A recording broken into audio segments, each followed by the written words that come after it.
क्या जो पितरों को जल नहीं वो दे तो रहे, दोषी है ही है, उनके बेचारे पुरखे इंतजार कर रहे हैं कि इसीलिए हमने इनको पैदा किया था। ये एक गिलास पानी नहीं मुझे दे सकते। जी। तीसरा है दान मार्ग, चौथा है तप मार्ग, पांचवा है सत मार्ग और छठा है क्षमा मार्ग। हाँ, और माँ का नाम है अष्टांगी दुर्गा जी। और उसके एक कन्या पैदा हुई, उसका नाम है ये क्या नाम है, ये गायत्री। और गायत्री से लड़की पैदा हुई पुष्पवती। इसमें बड़ी लंबी, तो तुम्हारे वेद पुराण कह रहे हैं कि अगर आपके प्रारब्ध में पहले से ही संतान नहीं है जी, तभी संतान नहीं होगी, न संतान निश्चित होगी, टल नहीं सकती। ये दावा है, पहले से प्रारब्ध में अगर नहीं है। नमस्कार दोस्तों, आज जो है हम एक गृहस्थ साधु कहें या साधक कहें, उनके घर आए हैं और बड़े ज्ञानी पुरुष हैं।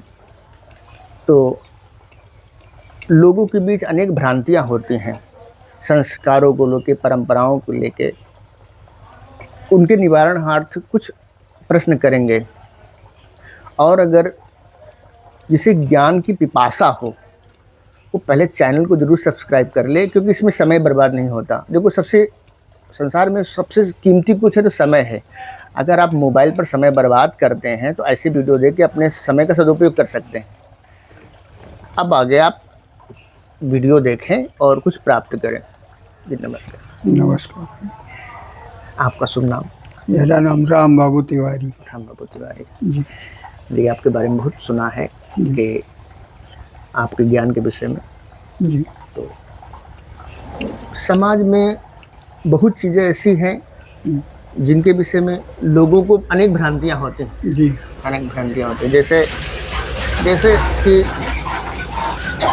सत्यनारायण भगवान की कथा है। कथा है सत्यनारायण भगवान की। तो इसमें क्या है कि लोग जो है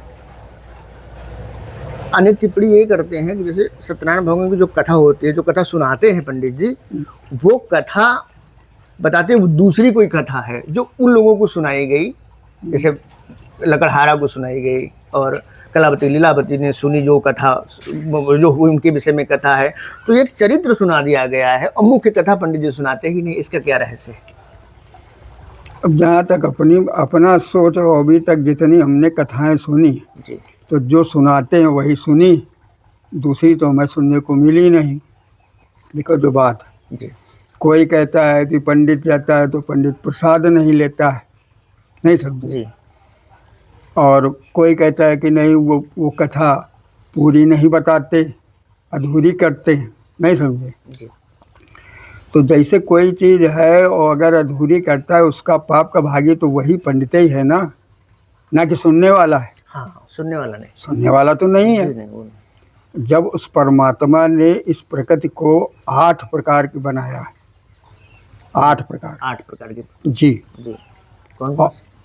पहली है पृथ्वी, जी, दूसरा है जल देवता, तीसरा है वायु देवता, चौथे है अग्नि देवता, पांचवा है आपका मन, छठा है आपकी बुद्धि, सातवां है आकाश और आठवां है अहंकार।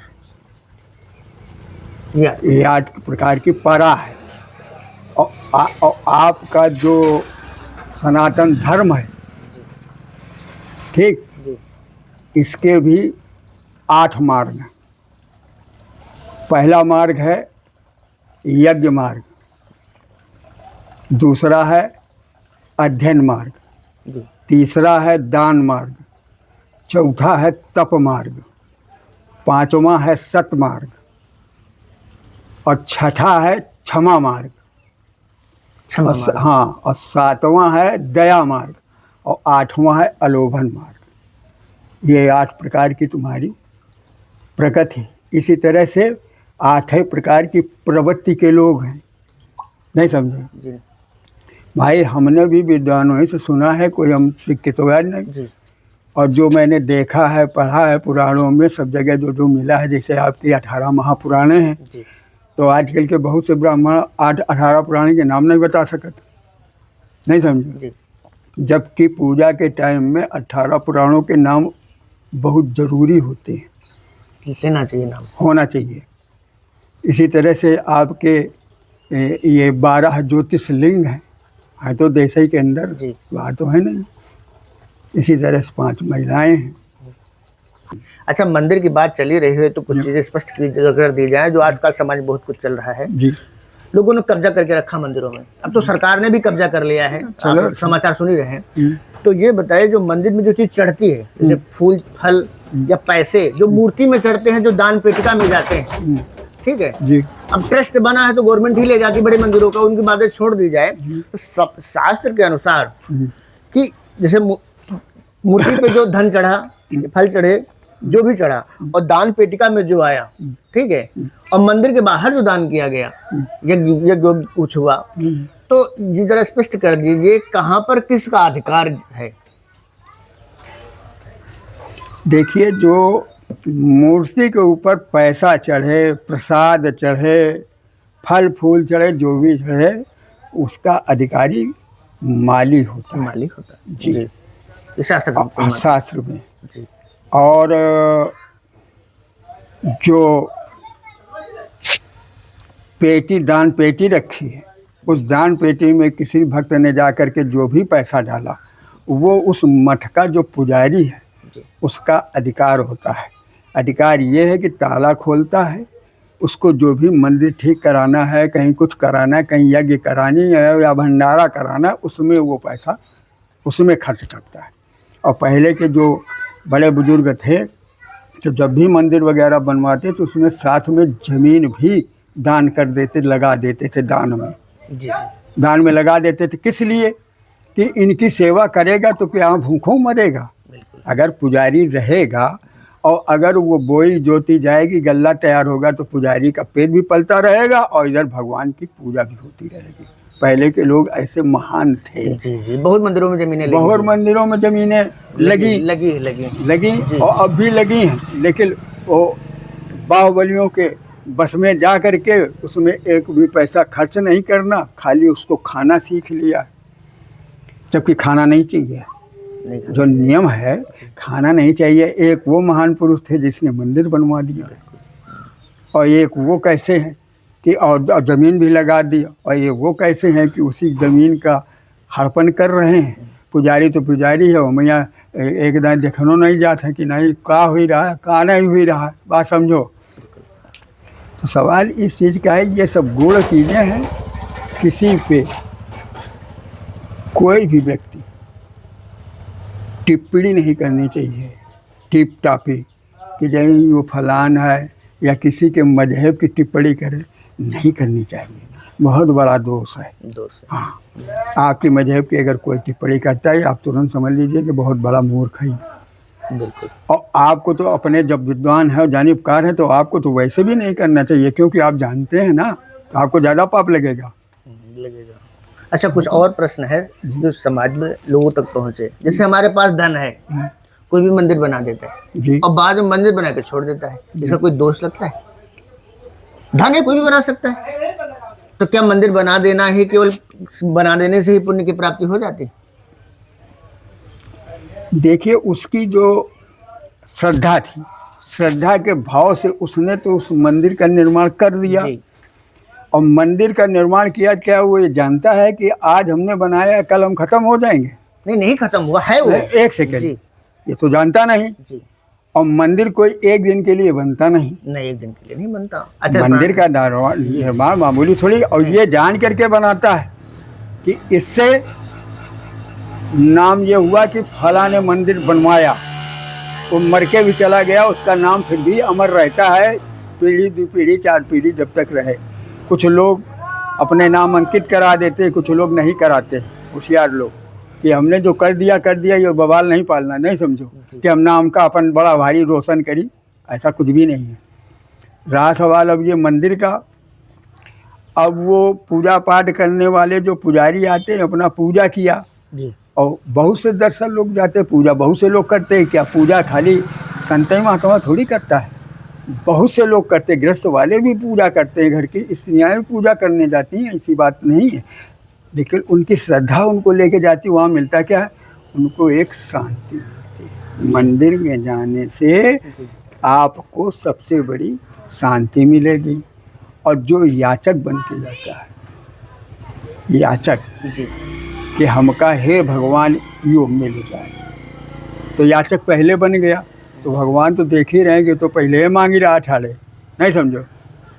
नहीं, आप अपना कर्म कीजिए और फल की इच्छा मत कीजिए, क्योंकि वो आदर्श रूप से हैं, सब स्वयं देख रहे हैं। जी, हमारे प्रश्न का उत्तर भी हुआ नहीं। प्रश्न का उत्तर यही है, मंदिर इसने बनवा दिया, बनवा के चला गया, छोड़ दिया। अब लोग तो पूजा करते ही हैं, लेकिन क्या उसका कोई कर्तव्य दायित्व तो नहीं है? किसका? जिसने मंदिर बनवाया, उसने मान लो इसे बनवा के इसे छोड़ दिया, पैसा बनवा दिया कि पुण्य होगा हमारा, अपना अब मंदिर का ध्यान नहीं दे रहा है, उसका कोई कर्तव्य है शास्त्रों में? उसका कोई कर्तव्य नहीं, उसने बना के छोड़ दिया, उसकी करनी उसके साथ में है। दोष लगेगा? दोष क्यों नहीं लगेगा? बनवा के छोड़ तो दिया आपने, और आगे उसका निर्माण आपने रोक दिया। नहीं, निर्माण हो गया है। और निर्माण तो जब हो गया पूरा तो उसे बनवा के छोड़ दिया, लेकिन बाकी भक्तगण जो समाज है और वो सब उसकी पूजा तो कर रही है। उसका तो जितना बनवाया है उसका दशांश तो उसको मिलेगा। आपने दौलत लगाई है। अगर साल में एक भंडारा ना किया जाए, एक नियम होता ना कि भंडारा होना ही चाहिए, और भंडारा नहीं हो रहा है, उसके द्वारा जिसने मंदिर की स्थापना की, प्राण प्रतिष्ठा करवाई है, उसके द्वारा भंडारा नहीं हो रहा, और डेली उसके घर से जो सेवा है वो उसके परिवार कोई नहीं कर रहा, जिसका कोई दोष तो नहीं लगेगा? अब वो परिवार के ऊपर, जैसे परिवार वालों ने जैसे मंदिर बनवा दिया और परिवार के लोग नहीं जाते हैं, तो वो तो दोषी हैं ही हैं। जब मंदिर बन गया क्यों बनवाया? तो दोष तो है ही है। बहुत बड़ा दोष। क्या एक लोटा जल नहीं आप चढ़ा सकते? हाँ हाँ, नहीं समझी? बिल्कुल। लेकिन एक चीज ये मत भूलो कि जा पर कृपा राम की हुई, ता पर कृपा करे सब कोई। अगर उनकी इच्छा नहीं है तो वो व्यक्ति मंदिर में एक लोटा जल लेके जा नहीं सकता है। सत्य है ये आप याद कर लीजिए। अगर उसकी इच्छा नहीं और उसकी अगर इच्छा है तो अवश्य जाएगा, वो घर में रुकेगा नहीं, क्योंकि वो भी तो ब्रह्म से लिप्त है तो ब्रह्म ही से। भाई तुम्हारा जो शरीर है ये 5 शरीरों से निर्मित है, 5 रूप हैं आपके मौजूदा, कोई देखे या न देखे मैं जान रहा हूँ। एक रूप जो है इस पे जो ऊपर से हाड़ और मांस ये ढका है, इसमें पाप नहीं टच होता है, इसमें पाप नहीं लगेगा। लेकिन जो दूसरा रूप है जहाँ पर आपकी जीवात्मा और परमात्मा का मिलन है, ठीक, और जहाँ परमात्मा का और आत्मा का मिलन है उसी के बीच में आपका ज्ञान चक्र छिपा हुआ है। आत्मा और परमात्मा के बीच में ज्ञान चक्र है, और जब तक आपका ज्ञान चक्र जागृत नहीं होगा तब तक कोई अच्छे काम आप करेंगे नहीं। बुरा न मानना, बहुत गूढ़ बात है ये, तो पब्लिक देख रही समझे कि जब तक आपका ज्ञान चक्र जागृत नहीं होगा तो फालतू दौलत मंदिर में नहीं लगाएंगे। ये सोचेंगे जैसे आजकल के हैं कि चलो वह ज़मीन ले लो, उनकी हड़प लो, इनकी हड़प लो, नहीं समझो, इसमें हो जाता है। लेकिन आपका ज्ञान जागृत है तभी तो आपने उठा करके पैसा लगा दिया कि नहीं इससे मेरा कल्याण होगा। बहुत से लोग दर्शन पूजा पाठ करेंगे, बहुत इसका होगा, लेकिन मिलेगा उसको कितना कि जितने ही श्रद्धा बढ़ती जाएगी, जितने पुजारी बढ़ते जाएंगे उसका दशांश उसको मिलता जाएगा। जी, अब थोड़े एक प्रश्न है पितरों के ऊपर। भाई आजकल ये पितरों की जो परंपरा हमारी पुरानी, जो पितरों को जल वगैरह दिया जाए, श्राद्ध किया जाता है, लोग की श्रद्धा खत्म होती जा रही है। लोग यहाँ तक कह देते हैं कि जीते नदिया कौरा और मरे बन है चौरा, कुछ ऐसे बोलते हैं। हाँ, जीत नदी नो कौरा, मरे उठाए चौरा। तो अगर वाकई में क्या ये पितरों को जो खत्म होता चला, ज्यादातर गांव में तो कुछ परंपराएं लोग कर भी रहे हैं, कुछ लोग कर भी रहे हैं, शहरों में तो एकदम खत्म कर दिया इसको, तो क्या इससे हमारे पितरों को वाकई में नरक में जाना पड़ेगा? ऐसा है कि पितर जो हैं, पितर आपके घर के देवता हैं जी। कुल देवी और कुल देवता, यानी आपकी आजी, आजा, पराजी जो भी हैं, जो जाते हैं, ये कुल देवी और कुल देवताओं में हैं, पहली बात। फिर कुल गुरु, जो आपके घर की पूजा कराने आता है वो कुल का गुरु है। जी बात समझो। तो जो भी कोई पूजा की जाती तो प्रथम नंबर पहले अपने को, क्योंकि 8 अरब की आबादी है पूरे विश्व की, तुम्हारे ऐसे नाम के अनेकों आदमी हैं, जी जी बहुत है हजारों कि मिल नहीं? जाएंगे। जी अब बहुत से आपके नाम के पूजा कर रहे हैं, लेकिन जब तक आप अपने कुल गुरु, कुल देवी और कुल देवता और कुल गुरु का नाम नहीं लेंगे तो पूरी पूजा आपकी व्यर्थ है। एड्रेस सही नहीं होगा तो चिट्ठी भाई पहुंचेगी ही जब नहीं। आपका पता ही नहीं सही है, आप खाली जो ओम नमः शिवाय करके जल ठोके हो बस हम तो इतना जानी, तो ऐसे नहीं। तो पितरों को जो जल नहीं दे रहे हैं लोग, उनको दोष लगेगा क्या? जो पितरों को जल नहीं वो दे तो रहे दोषी है ही हैं, उनके बेचारे पुरखे इंतजार कर रहे हैं कि इसीलिए हमने इनको पैदा किया था। ये एक गिलास पानी नहीं मुझे दे सकते। अच्छा, पितर तर जाए इसके लिए क्या शास्त्रों में क्या विधान उसके है? लिए बताया, सभी लोग जानते हैं कि उसके लिए गया करें, अपना भोज करावें, पितर तर जाएंगे। तरने के लिए उसकी व्यवस्था है, पहले जाके ममाने में अपने जो है पिंडा पा रहे हैं, फिर घर पर आके पा रहे हैं। जगह जगह जा करके गया धाम जाएं, अपने पितरों को वहाँ बैठा जाऊँ जाए, जो नियम है। पितरों का तो कल्याण हो जाए, अगर करने वालों को क्या मिलेगा? करने वालों को क्या मिलेगा? करने वालों को पितरों का आशीर्वाद मिलेगा। आशीर्वाद से हाँ, वो तरक्की करने लगेगा। कोई भी भाई, अगर 5 भाई है जी। और कोई जाने के तैयार नहीं है, एक भाई का मन आ गया कि हम सारे कुछ भी हो अपने पुरखन का हम यो करब, और वो पुरखन का करीब चल दिन है और कह आवा करेस, तो उसको आप पेटकल करके देख लीजिए, उस सब में सबसे ज़्यादा श्रेष्ठ और सबसे ज़्यादा पैसे वाला सब कुछ हो जाए, क्योंकि पुरखों का आशीर्वाद उस पर चला जाए खाता से। अच्छा, पुरखों को सारा आशीर्वाद उसी को मिलेगा? उसी जो को विस्तार मिलेगा, करेगा। क्योंकि उसने जा करके उनको तारा है। पूरा आशीर्वाद नहीं देंगे, वो खाना जिसको आप देंगे वो आपको आशीर्वाद देगा कि ना हम दे, हमें दे दे? बताओ। बिल्कुल सत्य। जो भाई भोजन जैसे आप इन्हें इनसे मांगा जी कि भैया आज हमें भोजन करा दो, इन्होंने कहा यार आज तो न करा पाओ, हम बगल में बैठे न, हम कहा नहीं भोजन हम आपको कराएंगे, और हमने आपको भोजन कराया, आपकी आत्मा तृप्त हुई, तो आपके हृदय से, आपने ऐसे नहीं कहा, लेकिन आपके हृदय ने जब आत्मा तृप्त हुई तो हृदय से आपने आशीर्वाद ये दे दिया कि नहीं दादा के भोजन किया, तबीयत तृप्त हो गई, बस इतने काफी। और दादाजी को कोई भोजन न दे तब क्या होगा फिर?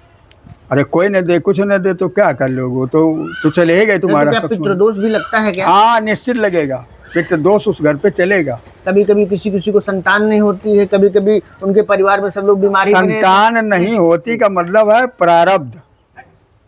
पितृदोष से कोई मतलब इससे नहीं दोष नहीं है, पितरों का कोई दोष नहीं इसमें। नहीं, जैसे साध कर्म हो ही नहीं रहे जिसके यहाँ, तो पितृदोष भी तो कारण भी संतान पितृ दोष तो चलता ही चलता है, जब काम नहीं हो रहा तो पितृ दोष पर तो उनको आरोप लगाना है खाली। लेकिन जो तुम्हारे वेद पुराण कह रहे हैं कि अगर आपके प्रारब्ध में पहले से ही संतान नहीं है जी, तभी संतान नहीं होगी, ना संतान निश्चित होगी, टल नहीं सकती, ये दावा है। पहले से प्रारब्ध में अगर नहीं है तो संतान नहीं होगी। इसलिए शास्त्रों में, पुराणों में लिखा है कि जिसके संतान जन्मती ही नहीं है उसका सुबह सुबह चेहरा भी नहीं देखना चाहिए। सत्य है, सुन लिखा है। क्या ये विद्वान लोग गलत थे? वेदव्यास हुए, शंकर ऋषि हुए, सब ये भवंतर वे सब चीज जितने हुए हैं सब तो ऋषि वगैरह तो पागल तो थे नहीं। जी नहीं, सोचने वाली बात है। बिल्कुल। तो जब ये ऋषि मुनि जो हो करके और सब रचे हैं तो उसके अरे ना सब पर चलो तो एक मात्र कदम धर दो तो लाभ है काय मनुष्य शरीर पाए, और ऐसे नहीं पाए, अच्छा कर्म किया है तब मनुष्य देह पा के आए हो, बिल्कुल। न मनुष्य शरीर नहीं मिलता। नहीं समझो? सत्य है। और वही है, क्या समझो? तब उन्होंने, ब्रह्मा ने जिस समय स्तुति की तिनकी परमात्मा विष्णु की, वही पर ब्रह्म काल निरंजन ब्रह्म, और काल निरंजन ब्रह्म का लड़का है ज्योति निरंजन ब्रह्म, और ज्योति निरंजन जो है उसकी ये संतानें हैं ब्रह्मा विष्णु महेश, और माँ का नाम है अष्टांगी दुर्गा, और उसके एक कन्या पैदा हुई उसका नाम है ये क्या नाम है, ये गायत्री, और गायत्री से लड़की पैदा हुई पुहुबती। इसमें बड़ी लंबी राज है, जी जी, बहुत समझिए। लंबी कहानी। कहानी लंबी है। तो उन्होंने अंडे से पहले वो आकार की नन, तो काल निरंजन ब्रह्म ने 2 भाग। तो जब वो ज्योत निरंजन ब्रह्म खड़े हो गए तो उन्हें आदेश, तो उन्होंने क्या सृष्टि बनानी, काला एवं मस्त बनाएंगे पिताजी आदेश पे। और लड़की से कहा तो काला मुखार बिंदु से, मगर ये उन ज्योत निरंजन ब्रह्म को समझ में नहीं आया। और एक नाते थे, गायत्री क्या थी, बहन थी। जी और ज्योत निरंजन ब्रह्म ने अष्टांगी दुर्गा जो थी, बहनें तो थी, अष्टांगी दुर्गा और ज्योत निरंजन का ही तो जन्म हुआ था। उस काल निरंजन ब्रह्म ने किया था समुद्र के अंदर। तो जब किया तब उन्होंने ये कह दिया, तो उन्होंने अपने नाखून से इसने फाड़ दी थी, भग बनाई थी। तो उन्होंने भगा दिया वहाँ से। जब भगा दिया तो ये ज्योति निरंजन ब्रह्म ने अष्टांगी दुर्गा को मना किया था कि हमारे जो भी बच्चे हों, उन बच्चों को ये मत बताना कि तुम्हारा पिता कौन है और करता क्या है। ये परहेज लग गया था। तो सबसे बड़े ब्रह्मा पैदा हुए, फिर विष्णु हुए, फिर शंकर हुए। ये सब पता लगे वे करनी करे। अब गायत्री की बात चली है तो थोड़ा गायत्री के विषय में पूछ लेते हैं। क्या गायत्री में सबका अधिकार है करने का, अनुष्ठान करने का? गायत्री पढ़ने का सबका अधिकार है? गायत्री पढ़ने का, जो गायत्री का अनुष्ठान होता है, सबका अधिकार है क्या? देखिए, अधिकार सभी का है, क्योंकि ब्रह्म सब में समाया हुआ है। और बकाया कुछ लोगों जो है मना कर दिए कि तुम ऐसा न करना, तो नहीं आदमी करते। नहीं, ब्राह्मण कन्या भी, ब्राह्मण स्त्री भी गायत्री का अनुष्ठान नहीं कर सकती, ऐसा लिखा है। तो स्त्री करती है, ब्राह्मण लेकिन कोई भी स्त्री हो, ब्राह्मण की हो, क्षत्रिय की हो, स्त्री के लिए है ही नहीं। जिसका यज्ञोपवीत बताते नहीं होता है, नहीं हुआ है, इसका बताते हैं, तो इसका क्या मर्म है? देखिए, ब्राह्मण आप फिर आप ब्रह्म पढ़े रहो जी ब्राह्मण बालक के यहाँ जिस समय ब्राह्मण के घर शादी हो, साथ चले जाना। जी उसकी पत्नी का जनेऊ उसका पति पहनता है। हम भी देखो पहले बैठे, अब भी इतने बुढ़े हो ही गए। डबल जनेऊ है, एक हमारी पत्नी का और एक मेरा है। सुन लीजिए आप, वो जनेऊ क्यों किया जाता है? इसीलिए तो पत्नी का जनेऊ कौन पहनेगा? उसका पति पहनता है। और अर्धनारीश्वर, ये आधा शरीर आपका काम जोरदारी से करता है और आधा कम करता है। क्यों करता है? क्योंकि आधा आप भी अर्धनारीश्वर हैं, अर्धनारीश्वर आप भी हैं, और अर्धनारीश्वर हम भी हैं, ये भी अर्धनारीश्वर है। नहीं समझो? तो जब जनेऊ हम धारण किए हैं उसका भी, तो हमारी वाइफ गायत्री की पूजा क्यों नहीं कर सकती? शास्त्र अधिकार नहीं देता? शास्त्र बिल्कुल देता है। कोई शास्त्र में ऐसा नहीं है। यहाँ तो हमारे पंडित जी बराबर करा रहे थे। कोई श्लोक ऐसा बता दीजिए भाई, हमें श्लोक भी सब नहीं मालूम, ज्यादा हम काय जी। तो जितना मालूम है उतने बता सकते हैं कि जितना हमने भी। शास्त्रों में यही आया है कि जिसका यज्ञोपवीत नहीं हुआ है वो गायत्री अनुष्ठान नहीं कर सकता। हाँ, तो गायत्री अनुसार अब जैसे, अब ऐसे तो बैकवर्ड है, तमाम कास्टों में जनेऊ नहीं है, तो नहीं कर सकते वो, तो उनको नहीं करते, वो करते सब हैं। बिल्कुल नहीं कर सकते। अब आजकल वही करा ही रहे।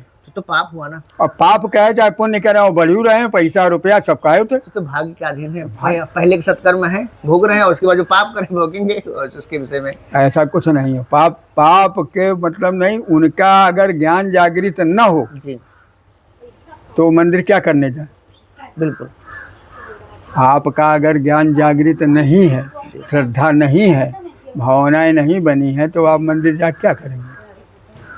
भाई, आप मानसिक भी कर सकते हैं, ना चलते फिरते भी कर सकते हैं। भगवान ने थोड़ा कहा तो हमें मंदिर में ढूंढा हुआ है।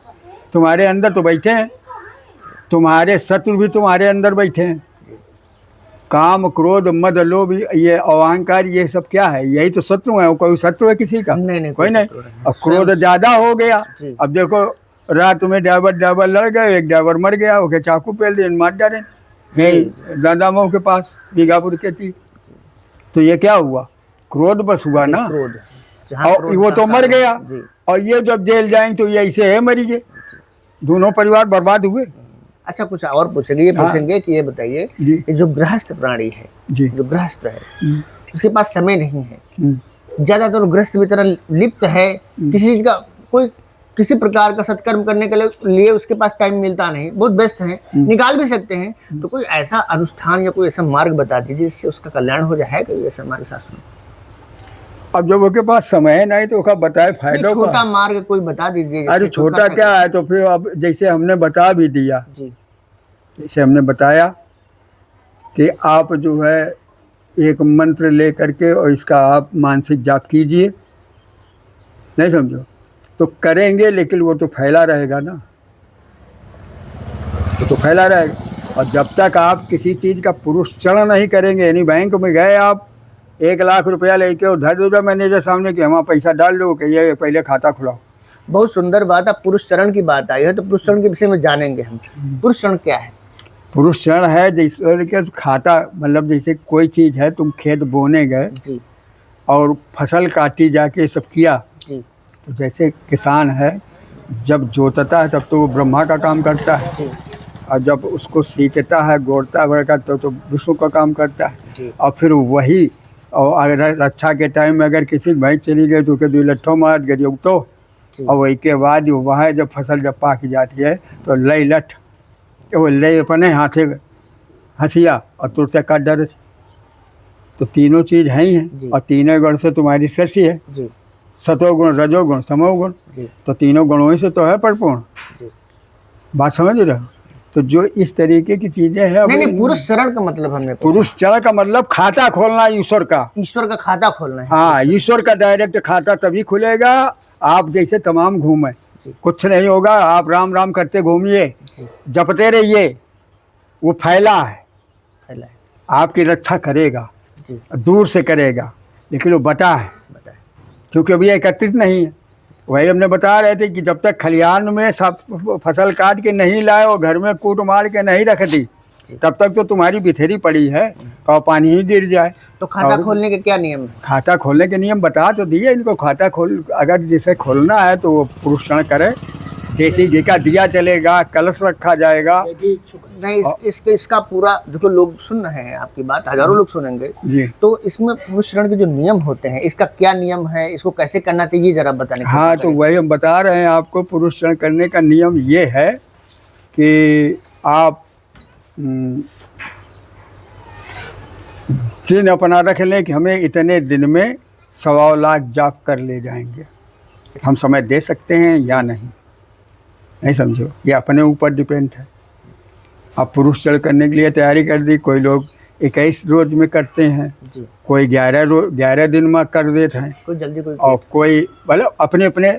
जी, तो जी। उस हिसाब से उसकी गणना लगाई जाती है कि जैसे हमको जो है 17 दिन या 18 दिन के अंदर कर देना है, तो हम उसी हिसाब से गणित लगा लें कि हमको पर डे जाप कितना करना है। उस आंकड़े से जो हम 1.25 लाख को पार कर जाएं वो अच्छा है, लेकिन कम न रहे। 1.25 लोग को पार कर जाए। हाँ, 1.25 लाख जो जाप है, जब पुरुष चढ़ करेंगे तो 1.25 लाख पार हो जाए, इधर न रहिएगा, कम न रहे उस दिन तक। एक दिन में 1.25 लाख होना चाहिए। एक दिन में 1.25 लाख कोई नहीं कर सकता, ये बेकार की बात है। जी। एक दिन में ज़्यादा से ज़्यादा बहुत खींचेगा तो 3 घंटा 3.5 घंटा लग जाएगा, खाली पंचाक्षरी में ओम नमः शिवाय मैया 65 माला घसीटने में। अच्छा, मंत्र के अनुसार इसमें गणना है या फिर? गणना है। जी, गणना है। गणना जैसे आपके हाथ में माला है, जी इसमें एक सुमन्नी लगाए 109 है, जी 108 दाने हैं ही हैं। जी। ये 8 दाने गिने नहीं जाए, ये मतलब जो है इसमें गिनती में चलेंगे, सुमन्नी तक चलेगी, लेकिन इसको ये चाहे तो ये तुमको नहीं मिलेंगे, ये नहीं समझे, ये रक्षक हैं। जी। जैसे राम ने ताड़ुका को मारा जा करके और विश्वामित्र की रक्षा की, इन राक्षसों के लिए ये 9 बराबर जाते रहेंगे, माला तुम्हारे हाथ से छिन भी जाएगी। जी। आप ऐसा ना समझो तो